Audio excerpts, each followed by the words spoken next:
Hello everyone, मैं कल्पना अपने channel में आप सभी का स्वागत करती हूँ। तो चलिए आज का चैप्टर देख लेते हैं। तो आपको पता होना चाहिए क्लास 9th का हम लोग हिस्ट्री देख रहे हैं। आपके क्लास 9th का हिस्ट्री चल रहा है।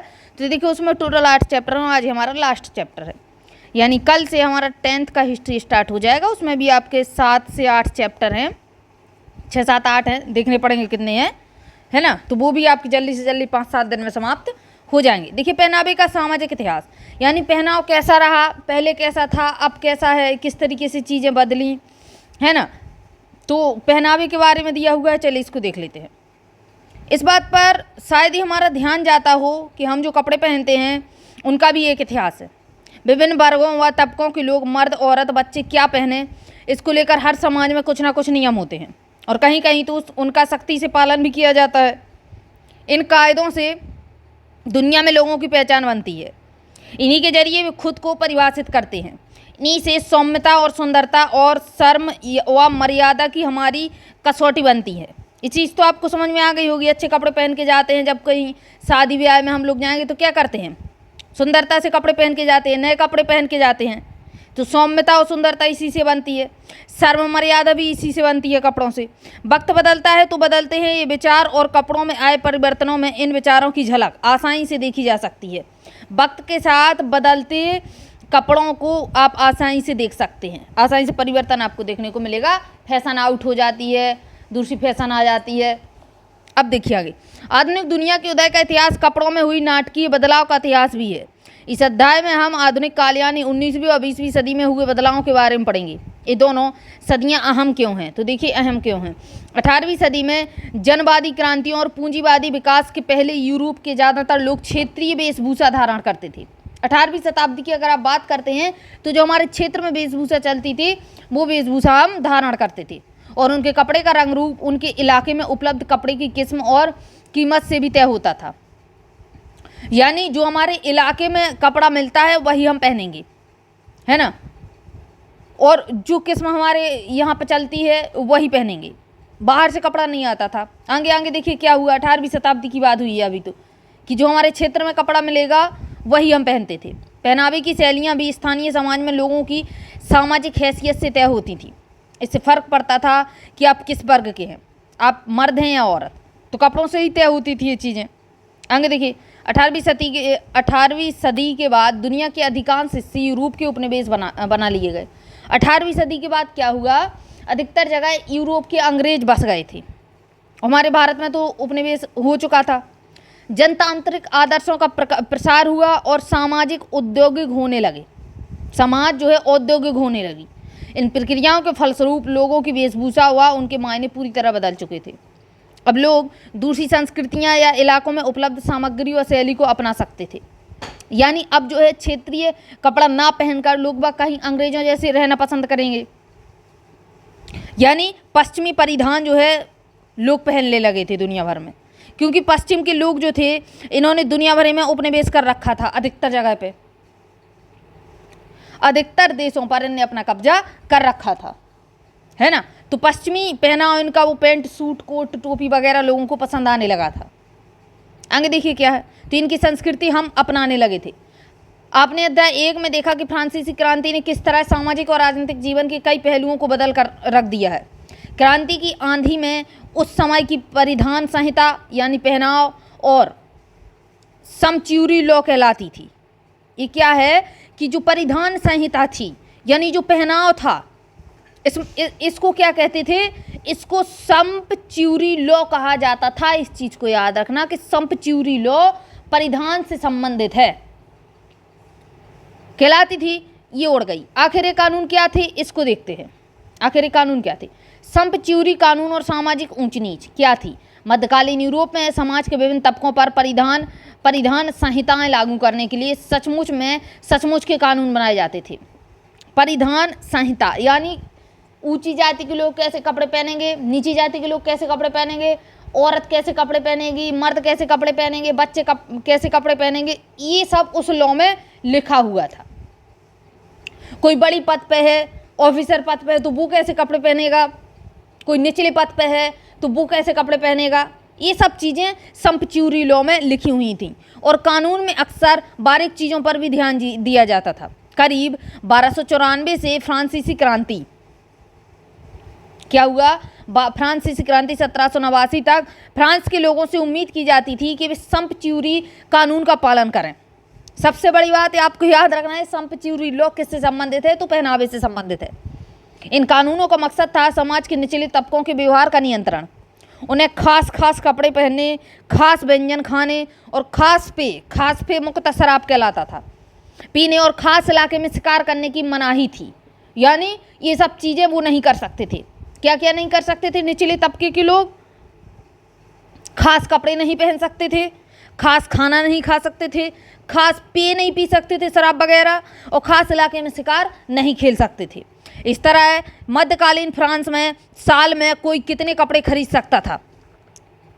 मतलब अब अगर आप फ्रांस की बात करें तो वहाँ पे कोई कितने भी कपड़े एक साल में खरीद सकता था।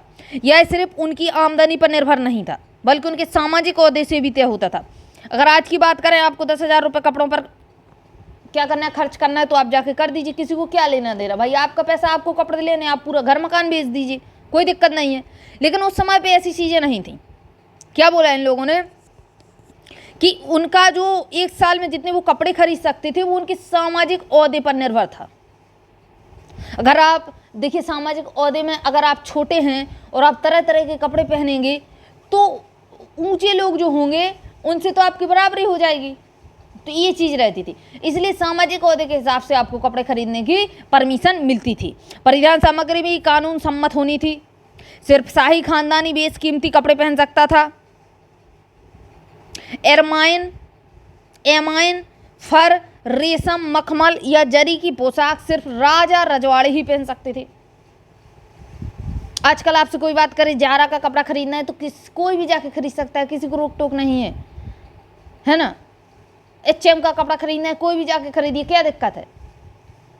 एडिडास का खरीदिए, किसी भी चीज़ का, कोई भी कपड़ा, नाइकी का, जिसको जो खरीदना है खरीद सकता है इंसान, ब्रांड का कपड़ा।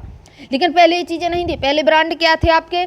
एमाइन, फर, रेशम, मखमल, जरी की पोशाक हैं, ये सब पहले के ब्रांड थे। और ये ब्रांड ओनली शाही खानदान के लोग खरीद सकते थे, हर इंसान को परमिशन नहीं थी। राजा रजवाड़े ही पहन सकते थे। कुलीनों से जुड़े कपड़ों के जनसाधारण द्वारा इस्तेमाल पर पाबंदी थी। जनसाधारण लोग ऐसे कपड़े, कुलीन वाले कपड़े नहीं खरीद सकते थे। फ्रांसीसी क्रांति के इस भेदभाव का अंत कर दिया। फ्रांसीसी क्रांति ने क्या किया? इस भेदभाव का अंत कर दिया। और जैसे ही आप पहले अध्याय को पढ़कर जान चुके हैं, जैकोबिक क्लब के सदस्य ने खुद को शौकुलात इसलिए कहना शुरू किया था कि वे कुलीन वर्ग के फैशनदार घुटन्ना पहनने वाले लोगों से खुद को अलग दिखा सके। शौकुलात का शाब्दिक मतलब था बिना घुटने वाले। इसके बाद मर्द औरत दोनों ही ढीले ढाले और आरामदेह कपड़े पहनने लगे। पहले ये चीज़ें नहीं थी। अगर आप इधर पे देखें तो देखिए इधर पे क्या था, पहले क्या चीज़ थी, क्या हो गया ये, एक मिनट, चलिए देखिए इसको आगे। बिना घुटने, इसके बाद मर्द औरत दोनों ही ढीले ढाले कपड़े आराम से पहनने लगे। फ्रांसीसी तिरंगे के 3 रंग नीले, सफ़ेद और लाल लोकप्रिय हो गए और इन्हें पहनना देशभक्त नागरिक की निशानी बन गया। इन कलर को अगर आप पहनते हैं नीला, सफ़ेद, लाल, तो आपको देशभक्त बोला जाएगा। पोशाक के रूप में दूसरे राजनीतिक प्रतीक भी पहने जाने लगे।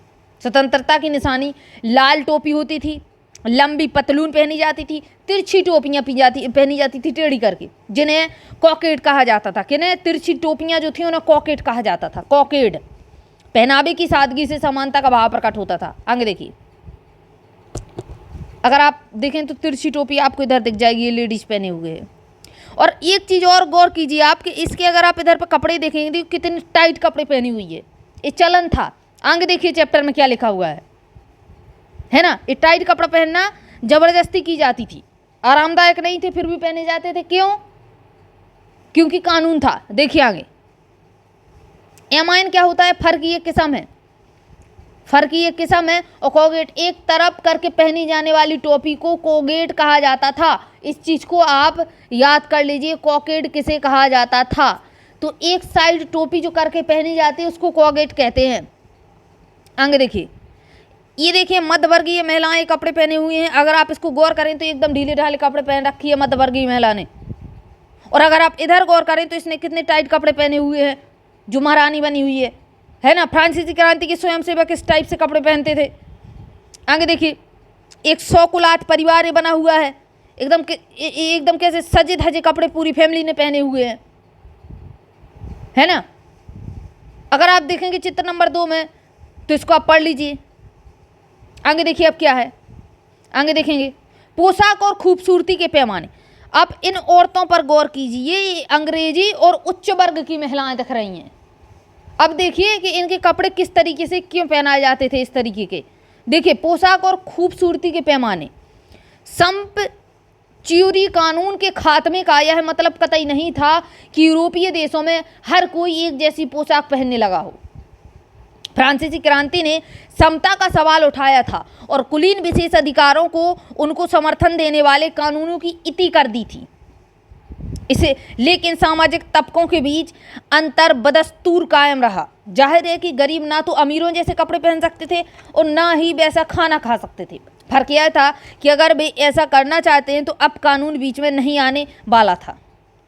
आगे देखिए, इस तरह है अमीर गरीब को, इसको थोड़ा और जूम करते हैं, इधर से देखिए, इस तरह अमीर गरीब की परिभाषा उनकी वेशभूषा सिर्फ उनकी आमदनी पर निर्भर हो गई और अलग अलग वर्गों ने अपनी अपनी वेशभूषा विकसित की, जिसमें खूबसूरती, बदसूरती, उचित अनुचित, शीलनता, शालीनता और फूहड़पन के विचार व मानक अलग अलग होते थे। पहनावे की शैलियों का फर्क मर्दों औरतों के बीच भी होता था। विक्टोरियाई इंग्लैंड में महिलाओं को बचपन से ही आज्ञाकारी, खिदमती, सुशील व दब्बू होने की शिक्षा दी जाती थी। ये शिक्षा दी जाती थी इंग्लैंड में विक्टोरिया महिलाओं को। आदर्श नारी वही है जो दुख दर्द सह सके, जिसने आवाज़ उठाई वो औरत जो है आदर्श नारी में नहीं बोली जाती थी। जहां मर्दों से धीर, गंभीर, बलवान, आज़ाद और आक्रामक लोगों की उम्मीद की जाती थी। मर्दों को बोला जाता था बलवान, आज़ाद और आक्रामक, ठीक है ना। वहीं औरतों को क्षुद्र, छुई मुई, निष्क्रिय व धब्बू माना जाता था। ये चीज़ें आई। पहनावे के रस्मों रिवाज में भी यही अंतर झलकता था। छुटपन से ही लड़कियों को, यानी छोटे से ही लड़कियों को सख्त फीता से बंधे कपड़ों को पहनाया जाता था, कस करके। क्यों पहनाया जाता था? ताकि बॉडी का फैलाव ना हो। छोटे से ही टाइट कपड़े एकदम पहनाए जाते थे। क्या हो, फैलाव ना हो शरीर का और उनका बदन जो है इकेरा बना रहे, एक सा बना रहे, स्लिम टाइप का। थोड़ी बड़ी होने पर लड़कियों को बदन से चिपके कॉर्सेट पहनाने लगते थे और ये कॉर्सेट इतने टाइट होते थे कि हद उनको उलझन होने लगती थी। टाइट फीतों से कसी पतली कमर वाली महिलाओं को आकर्षक, शालीन और सौम्य समझा जाता था। इस तरह विक्टोरिया महिलाओं की अबला दब्बू छवि बनाने में पोशाक ने अहम भूमिका निभाई। मतलब इस टाइट कपड़े उनको पहनने का शौक नहीं था, बल्कि ज़बरदस्ती पहनाए जाते थे, है ना। आगे देखिए क्या है, महिलाओं ने इन तौर तरीकों को कैसे लिया। आदर्श नारी की परिभाषा तो बहुत सारी महिलाएं मानती थीं। यह संस्कार उनके माहौल में, उन हवा में जहाँ वे सांस लेती थीं, वह साहित्य जो वे पढ़ती थी और घर व स्कूल में जो वो शिक्षा उन्हें दी जाती थी, सर्वव्याप्त था। बचपन से ही उन्हें घुट्टी पिला दी जाती थी कि पतली कमर रखना उनका नारी सुलभ कर्तव्य है। सहनशीलता स्त्रीत्व का जरूरी गुण है, यानी शांत रहना। आकर्षक व स्त्रीउचित दिखने के लिए उनका कॉर्सेट पहनाना आवश्यक था उनको। इसके लिए शारीरिक कष्ट या यातना भोगना मामूली बात थी। इतना टाइट पहनाया जाता था उनको ये कपड़ा कि हद से ज़्यादा कष्ट होता था। तो ये बोलते थे आदर्श नारी के लिए मामूली बात है। आगे देखिए कि इस चीज़ का बदलाव कैसे हुआ, इस चीज़ को पहनना बंद कैसे किया गया। लेकिन इन मूल्यों को सभी औरतों ने स्वीकार नहीं किया। 19वीं सदी के दौरान विचार भी बदले। इंग्लैंड के 1830 के दशक तक महिलाओं ने लोकतांत्रिक अधिकारों के लिए लड़ना शुरू कर दिया। सरफेज आंदोलन की जोर पकड़ने पर पोशाक सुधार की मुहिम भी चल पड़ी। जो सरफेज आंदोलन था ये भी आपका पहनावे से संबंधित है, इस चीज़ को याद रखिएगा। संपच्यूरी और सरफेज, संपच्यूरी कानून है, सरफेज आंदोलन है। महिला पत्रिकाओं ने बताना शुरू कर दिया कि तंग लिबास व कारसेट पहनने से युक्तियों में कैसी कैसी जो महिलाएं हैं उनमें कैसी कैसी बीमारियां और विरूपता आ गई हैं। ऐसे पहनावे जिस्मानी विकास में बाधा डालते हैं, जिसके रक्त प्रवाह और अवरुद्ध हो जाता है। यानी जो नसें हैं, इतना टाइट कपड़ा पहनाया जाता था कि नसों में रक्त प्रवाह भी नहीं हो पाता था। मांसपेशियां अविकसित रह जाती हैं और रीढ़ की हड्डी झुक जाती है। डॉक्टर ने बताया कि महिलाएं आमतौर पर कमजोरी की शिकायत लेकर आती हैं ऐसे कपड़ों से। शरीर निढाल रहता है तब तक बेहोश भी महिला, कई महिलाएं इतने टाइट कपड़े पहन के बेहोश भी हो जाती थी। ये कंडीशन थी। चलिए कुछ मूल जो है शब्द दिए हुए हैं, इनको देखिए नए शब्द। स्टेज क्या होता था? शरीर सीधा रखने के लिए महिला पोशाक का हिस्सा होता था स्टेज। एकदम सीधा बैठना है आपको, आप झुक नहीं सकते। कारसेट चुस्त व सख्त जनाना बॉडीज होता था, इससे देह की आकृति बनती थी। मतलब ये कपड़ा जो पहनाया जाता था इतना टाइट था कि बॉडी का शेप भी आपका उसी की तरीके का बनना स्टार्ट होता था। लड़कियों को बचपन से कार सेट पहनाया जाता था और फिर जब उनकी बॉडी के जो ऑर्गन हैं वो विकास करेंगे तो वो उसी टाइप से विकास करेंगे जिस टाइप से उसको सांचे में लेडीज को डाला गया है। आई बात समझ में? आगे देखिए सरफेज आंदोलन क्या था। मताधिकार के लिए चलाया गया आंदोलन। सरफेज आंदोलनकारी महिलाओं को भी मत अधिकार देने के समर्थक थे। काफ़ी लोग जो है इनका साथ दे रहे थे महिलाओं का। आगे देखिए क्या है, आगे देखते हैं। बस्क को देख लीजिए। बस्क क्या बताया गया है नए शब्दों में? लकड़ी, इस्पात या व्हील की हड्डी से बनी पट्टी जिसे कॉर्सेट को सख्त बनाने, सहारा देने के लिए लगाया जाता मतलब हद है। इसको देख लीजिए बस्क को। चलिए आगे देखते हैं।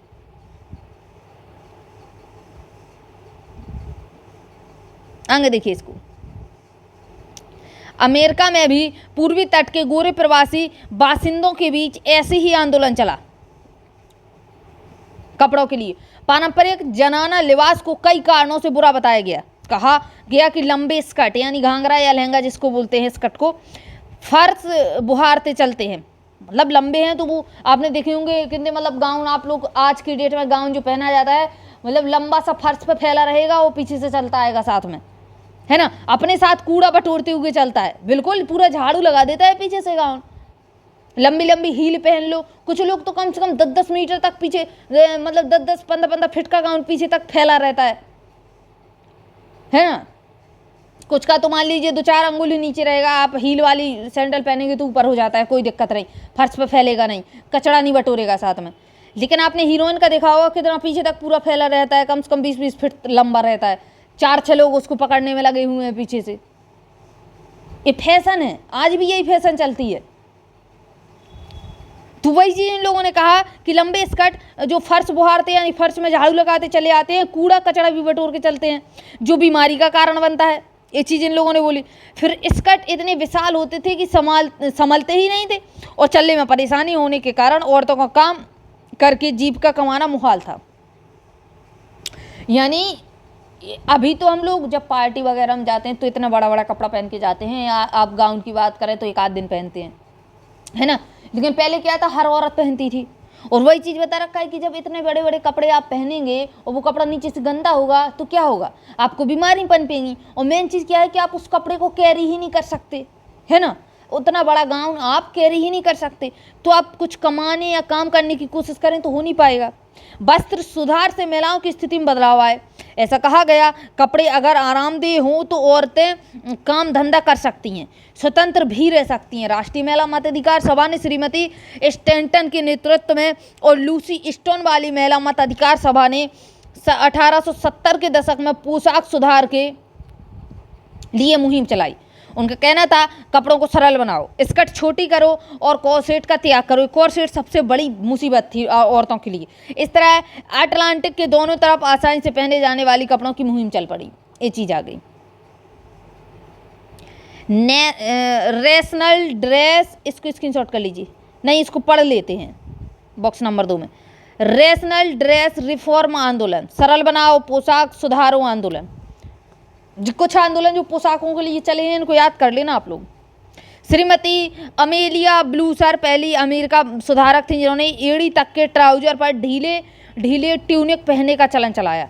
ट्राउजर क्या है, आज का पैंट, जैसे पैंट बोलते हैं ना, पैंट को ही ट्राउजर बोलते थे। ट्राउजर के और भी नाम थे जैसे ब्लूमर, रेशनल्स या निकरबॉकर्स या इंग्लैंड में रेशनल ड्रेस सोसाइटी की शुरुआत 1881 में हुई, लेकिन इससे कुछ खास नतीजे नहीं निकली। महिलाओं के पहनावे में गुणात्मक बदलाव प्रथम विश्व युद्ध के कारण आए। देखते हैं कैसे बदलाव आए। सामाजिक मूल्यों में बदलाव लाने में सुधार फौरन कामयाब नहीं हुए, उन्हें उपहास और रंज दोनों झेलने पड़े।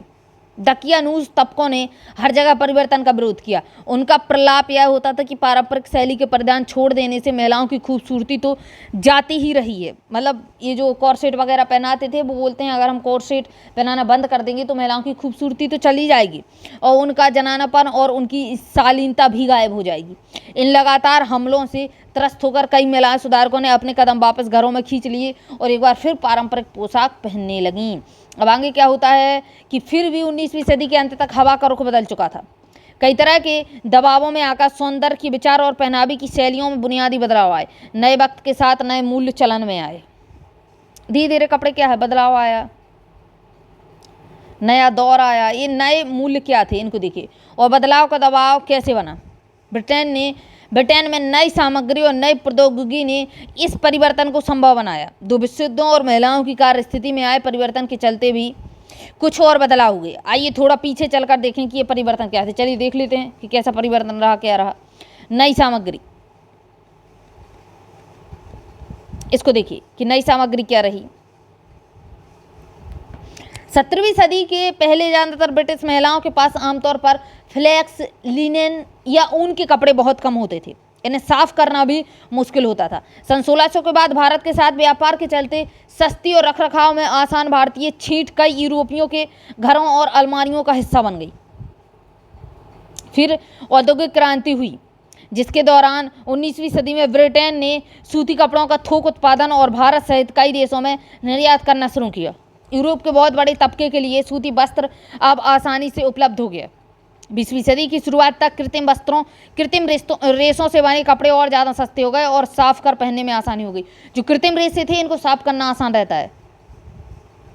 आई बात समझ में? जो कृत्रिम रेशे बनते हैं इनको साफ करना बड़ा ही आसान रहता है।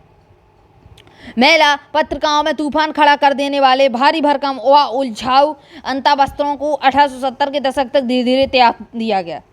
कपड़े अब हल्के, छोटे और पतले होने लगे, लेकिन फिर भी 1914 तक तो कपड़े एड़ी तक होते ही थे और यह लंबाई 13वीं सदी से बदस्तूर चली आ रही थी। झाड़ू लगाने वाला कपड़ा पहना जाता था, लेकिन अगले साल 1915 में ही स्कर्ट का पांचा उठकर अचानक पिंडलियों तक सरक आया। इसको देखिए, ये नीचे तक नहीं है, स्कर्ट कहाँ है, घुटनों तक है। इसको पहनने में आसानी होती होगी महिलाओं को, होती ही है। यह सब एक अचानक का पर्यायवाची है, याद रखिएगा। यह चीज़ें अचानक नहीं हुई। आगे देखिए क्या हुआ। अचानक नहीं हुई तो कैसे हुई? महायुद्ध। महिला परिधान में कई बदलाव तो विश्व युद्ध के कारण हुए। आपका पहला और द्वितीय विश्व युद्ध चला, बताएंगे एक बार कब से कब तक चला? 1914 से 1918 तक, 1939 से 1945 तक ये रहे आपके महायुद्ध। अब देखिए इनमें क्या बदलाव आए। यूरोप में ढेर सारी औरतों ने जेवर और बेशकीमती कपड़े पहनने छोड़ दिए। उच्च वर्ग की महिलाएं अन्य तबकों की नारियों में घुलने मिलने लगीं, जिससे सामाजिक सीमाएं भी टूटी और महिलाएं एक सी दिखने लगी थीं। पहले विश्व युद्ध के दौरान कपड़ों के छोटे होने के निहायत व्यवहारिक कारण थे। ब्रिटेन में 1917 तक आते आते 70,000 औरतें हथियार की फैक्ट्रियों में काम कर रही थीं। समझ रहे हैं आप? 1917 में 70,000 औरतें जो है फैक्ट्रियों में काम कर रही थी, हथियार बनाने वाली में। वे ब्लाउज और पैंट की कामकाजी वर्दी पर ऊपर से स्कार्फ डाल लेती थीं। ब्लाउज पैंट पहनकर ऊपर से स्कार्फ, दुपट्टा टाइप का। बाद में इस वर्दी में ओवरऑल के साथ टोपी का भी रूप ले लिया, यानी टोपी, स्कार्फ और जो है ब्लाउज टाइप का और पैंट यानी ट्राउजर। ऐसे कपड़े पहन के महिलाएं फैक्ट्री में काम करने जाती थीं। जंग के लंबा खिंचने के साथ साथ चटक रंग गायब होने लगे, हल्के रंग पहने जाने लगे, यानी कपड़े सादे और सरल हो गए। स्कर्ट तो छोटे हुए ही, ट्राउजर भी जल्दी पाश्चात्य महिलाओं की पोशाक का अहम हिस्सा बन गए। छोटे छोटे स्कर्ट पहने जाने लगे, यानी घुटनों तक। पहले पूरा नीचे पैर तक रहता था स्कर्ट, अब जो है घुटनों तक स्कर्ट आने लगा। और इसके साथ साथ महिलाओं ने ट्राउजर भी पहनना स्टार्ट किया। महिलाओं की पोशाक का अहम हिस्सा बन गया ट्राउजर। इससे उन्हें चलने फिरने की बेहतरीन आज़ादी शामिल हुई। और सबसे ज़रूरी बात, सहूलियत की खातिर औरतों ने बाल भी छोटे रखने शुरू कर दिए, यानी सीधी सी बात है, और आदमी हो यानी मर्दों जैसे रहना स्टार्ट किया औरतों ने। आगे देखिए, 20वीं सदी आते आते कठोर और सादगी भरी जीवन शैली गंभीरता और प्रोफेशनल आजाद का पर्याय बन गई। बच्चों के नए विद्यालयों में सादी पोशाक पर जोर दिया गया और तड़क भड़क को उत्साहित किया गया। लड़कियों के पाठ्यक्रम में भी जिम्नास्टिक व खेलों का प्रवेश हुआ। जिम्नास्टिक सिखाने लगे अब लड़कियों को, खेल भी सिखाने लगे लड़कियों को, खेलों में भी प्रवेश देने लगे। खेलते कूदने में उन्हें ऐसे कपड़ों की दरकार थी जिससे उनकी गति में बाधा ना पड़े। अब आप खेल खेलेंगे तो गाउन पहन के थोड़ी ना खेल सकते, तो ट्राउजर पहनने की आज़ादी दे दी गई थी। उसी तरह काम हेतु बाहर जाने के लिए उन्हें आरामदेह और सुविधाजनक कपड़ों की ज़रूरत पड़ती थी। अब महिलाएं अगर काम पर जाती हैं तो वो क्या करेंगी, क्या करेंगी बताइए आप? सुविधाजनक कपड़े पहनने चाहिए उन्हें, वरना काम कैसे कर पाएंगी। इस तरह आपने गौर किया होगा कि पहनावे का इतिहास समाज के बृहत्तर इतिहास से नथा गुथा है। हमने यह भी देखा कि पहनावे और खूबसूरती की परिभाषा कैसे समाज की प्रबुद्धशाली संस्कृति और रवैये से तय होती है और कैसे ये ख्याल वक्त के साथ बदल जाते हैं। वक्त के साथ देखिए हर चीज़ बदल जाती है, ये तो कपड़े की बात है। यह भी साफ हो गया कि किस तरह सुधारकों और रूढ़िवादियों के बीच इन आदर्शों को शक्ल देने के लिए संघर्ष चले और टेक्नोलॉजी और अर्थव्यवस्था के बदलाव का एक बदलाव और नए वक्त के बदलाव ने लोगों को परिवर्तन की जरूरत का एहसास कराया। आगे देखिए, औपनिवेशिक भारत में बदलाव। अब भारत की बात कर लेते हैं कि भारत में क्या चीज़ें चलें। इस दौरान में भारत में क्या हो रहा था? औपनिवेशिक काल में पुरुष और नारी परिधानों में महत्वपूर्ण बदलाव आए। इस तरह तो इनके पीछे पश्चिमी ड्रेस शैली और मिशनरियों के काम का असर था, तो दूसरी तरफ भारतीयों द्वारा प्रचारित ऐसे पहनावे का भी जो देसी परंपरा और संस्कृति में रचा बसा हो। कपड़ा और पहनावा दरअसल राष्ट्रीय आंदोलन के निहायत महत्वपूर्ण प्रतीक बन गए। 19वीं सदी में हुए बदलावों पर एक उड़ती नज़र डालें तो 20वीं सदी के परिवर्तन की बेहतर समझ बन पाएगी। जब 19वीं सदी में पश्चिमी वेशभूषा आई तो हिंदुस्तानियों की प्रतिक्रिया 3 तरह की थी। देखिए चलिए इसको तीनों तरह की प्रतिक्रिया देख लेते हैं। एक, बहुत से लोग खासकर मर्द पाश्चात्य पहनावे की कुछ चुनिंदा चीज़ों को अपनाने लगे। पश्चिमी फैशन के कपड़े अपनाने वालों में पहला नंबर पश्चिमी भारत के अमीर पारसियों का था। बेगी ट्राउजर और फेंटा हेड को बोला जाता था, याद रखिए, टोपी को। फेंटा के साथ कॉलर वाले कोट और बूट पहने जाते थे और जेंटामेल दिखने में कोई कसर ना रह जाए, इसलिए हाथ में एक छड़ी भी ली जाती थी। उसमें दिखाया जाता है, ये फिल्मों में टीवियों में तो दिखाया जाता है ऐसे एक छड़ी लेके टेढ़ी सी टोपी पहन के, कोट पहन के, बूट पहन के, है ना, उसमें जोकर टाइप का दिखाया जाता है, उसी टाइप का परिधान था ये। इस समूह के लोगों के लिए पश्चिमी परिधान आधुनिकता और प्रगति का प्रतीक था। आगे देखिए, पश्चिमी ड्रेस का आकर्षण समाज के कुछ वर्गों में भी था जिन्होंने इसे अपना लिया। उनके लिए यह मुक्ति का प्रतीक था। यहाँ भी औरतों से ज़्यादा मर्दों ने यह चलन अपनाया। 2 नंबर, कुछ लोगों का निश्चित मत था कि पश्चिमी संस्कृति से पारंपरिक सांस्कृतिक असीमता का नाश हो जाएगा। उनके लिए पश्चिमी पोशाक पहनना कलयुग के आने जैसा था। यहाँ छापे कार्टून में धोती के साथ बंगाली बाबू द्वारा फरंगी बूट और हैट पहनने के लिए उसका मखौल उड़ाया जाता था।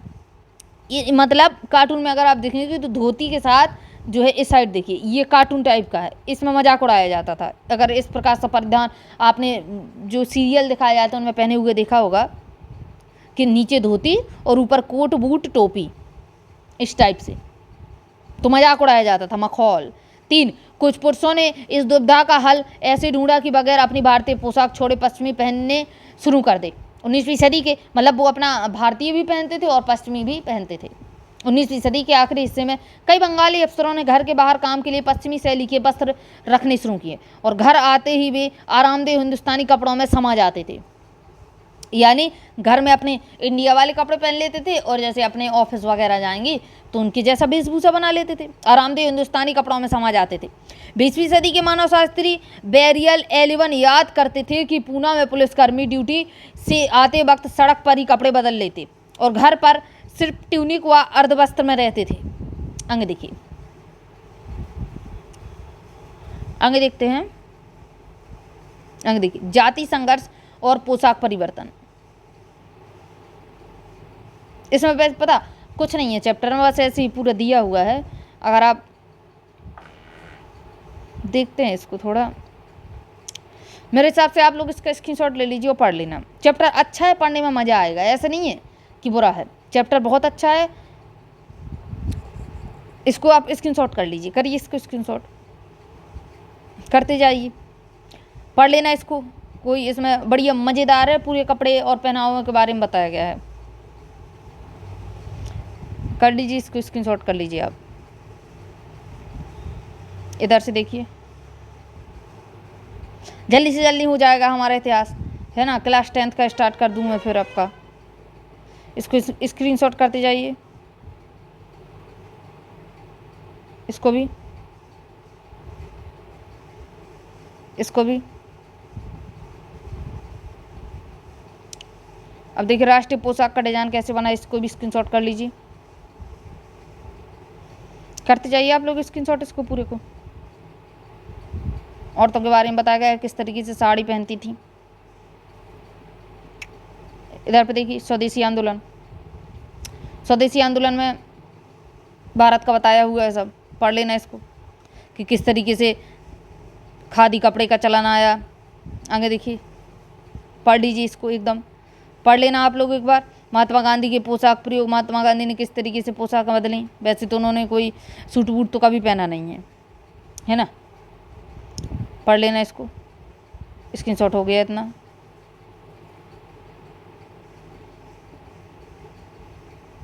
इसको स्क्रीनशॉट करते जाइए इधर से। खादी पहनना सबके बूते में नहीं था। गांधी जी का सपना था कि पूरा जो राष्ट्र खादी पहने, पूरा हिंदुस्तान। इसको पढ़ लीजिए आप लोग पूरा, छोड़ना मत इसको, एक बार पढ़ जरूर लेना। अच्छा चैप्टर है ना। लेकिन कुछ ऐसे समझाने लायक वाली बात नहीं, इसलिए मैंने आपको स्क्रीनशॉट लेने के लिए बोल दिया। अगर समझाने वाली बात होती तो मैं आपको समझा देती। देखिए गांधी टोपी, इसको पढ़ लेना एक बार कि गांधी जी टोपी पहनते थे अलग अलग तरीके की, तो उन्होंने किस तरीके की पहनी टोपियाँ। अब इधर पे देखिए आप, ये गांधी जी बने हुए हैं। इधर पे देखिए महात्मा गांधी पगड़ी में, जड़ाऊ कश्मीरी टोपी में, ये सिरी। इधर पे देखिए गांधी जी टोपी लगाए, गांधी जी मुड़ाने के बाद, यानी जब बाल नहीं थे गांधी जी के, बाद में तो गांधी जी रहे, इस तरीके से रहते थे। इन्हें कभी भी इस तरीके से सूट बूट नहीं पहने, गांधी जी इस तरीके के रहते थे, है ना। चलिए ये चैप्टर आपका समाप्त होता है। उस चैप्टर के समाप्त होने के साथ साथ आपका क्लास 9th का भी हिस्ट्री समाप्त होता है। आज से ही हम क्लास 10th का इतिहास शुरू कर रहे हैं। देखते हैं उसमें क्या है, इम्पोर्टेंट भी है अच्छा खासा, है ना, और बहुत कुछ चीज़ें सीखने को मिलेंगी, क्योंकि 10th आप जानते हैं 10th क्लास आपका इम्पोर्टेंट रहता है, तो बहुत कुछ चीज़ें सीखने को आपको मिलने वाली हैं। तो चलिए देखते हैं आज से ही क्लास 10th का इतिहास। तब तक के लिए जय हिंद, जय भारत।